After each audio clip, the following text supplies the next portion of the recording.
From Studio 18 in Toronto, Ontario, Canada, this is In Studio with Susan Minuk. My next guest is a Canadian film director, film producer, author, marketing executive, and arts philanthropist. Please welcome to the studio, Barry Avrich. Barry, you're one of the few Canadian filmmakers who has achieved success south of the border while maintaining your home here in Toronto. No matter where your career has taken you, you've always stayed close to the local Jewish community. Why? Why is that? Well, I just never wanted to be identified geographically. Is it somebody that's been successful in Hollywood? Is it somebody that's been successful in Toronto? My roots have been in Canada. My home is here. Could I have been more successful had I established myself as a filmmaker in Los Angeles versus Toronto? Perhaps. I have interviewed many Canadian celebrities that moved to the United States, and they felt they had to, because I've never felt that Canadians have been great at creating a star system or honoring their own. But I've loved my lifestyle and my home and my roots in Canada. My mother's still with us. I feel somewhat dedicated to staying in this country for as long as she's with us. I'm happy here, but there's no question the majority of work I do is in the United States. But this is a great place to live and to be have a home base here. You mentioned star system. What's preventing Canada from establishing its own star system? Well, it's a complex question in terms of why Canada doesn't have a star system much like they do in the United States. Canadians are very different culturally. We don't necessarily love Canadians to be super successful. We're modest people on that end of it. It's the tall poppy syndrome. If somebody becomes too successful, too important, they want to take them down on that end of it.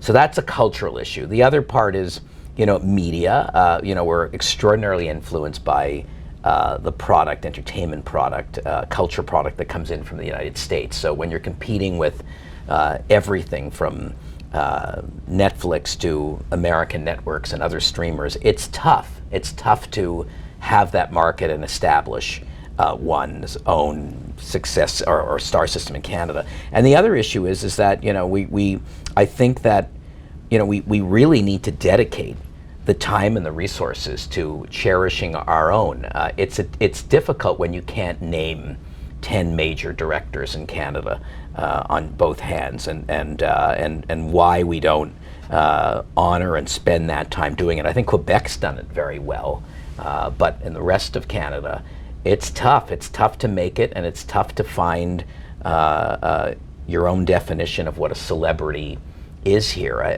Many years ago, the Globe and Mail wrote a story about me, and they said, Barry Avrich is one of the great self-promoters, and a late friend of mine, Dusty Cole, who started the Toronto Film Festival, read the piece, and he was so offended. He goes, "You have to call them and ask for retraction. How dare they call you a self-promoter?"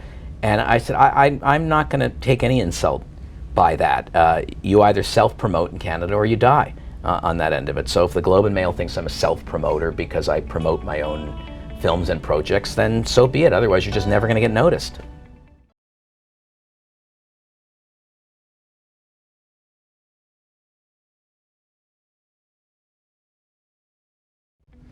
So with few opportunities available for young Canadian filmmakers, what would your advice be to students contemplating a career in Canadian and international film? Well, I think the question of what's my advice to young filmmakers in this industry, and I get that question a lot, and I always answer it, and I'll take every call and email from a young filmmaker and encourage them. I don't think that one should be defined by their geography. I live in Canada, I live in the United States, I live anywhere. I mean, the stories that they need to tell, whether it's a documentary or a scripted feature, need to be universal. You can't be selfish about a story that I want to tell because I love the story. Is there a market? And I'm a commercial filmmaker. I'm not accepted within the Canadian filmmaking community, and I'm okay with that, because I tend to be more commercial in my approach to filmmaking. Is there an audience for the project? If there's not, then don't do it. My opinion, that's my advice. So that's rule number one. Is there a market for the story that you want to tell. Secondly, pick up your iPhone, pick up a camera wherever you can, and just start filming. Create a trailer, a sizzle reel, create the marketing tools that are necessary to help sell your story. They're in a documentary world, it's certainly the halcyon days. I mean, people are interested, people love documentaries. Certain subject matters sell better than others, certainly crime. My last documentary, which will be on CBC this fall, The Talented Mr. Rosenberg, is about a fraud artist. And certainly, crime sells. It's a big deal. People love to watch it and love to be behind the scenes and seeing how things happen. So I think be commercial, be clever in terms of marketing.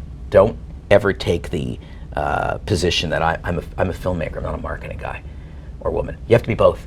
You have to market yourself on that end of it. And then watch everything, see what's selling, how things are made. Documentaries have become very sophisticated. It's not enough just to sort of sit here and talk. You have to sort of have context, and you've got to have storytelling and cinematography. So thank you so much, Barry, for being our guest here at My CJTV. And you're watching In Studio with Susan Minuk. The Elevator Show and In Studio are signatures of Canadian Jewish TV.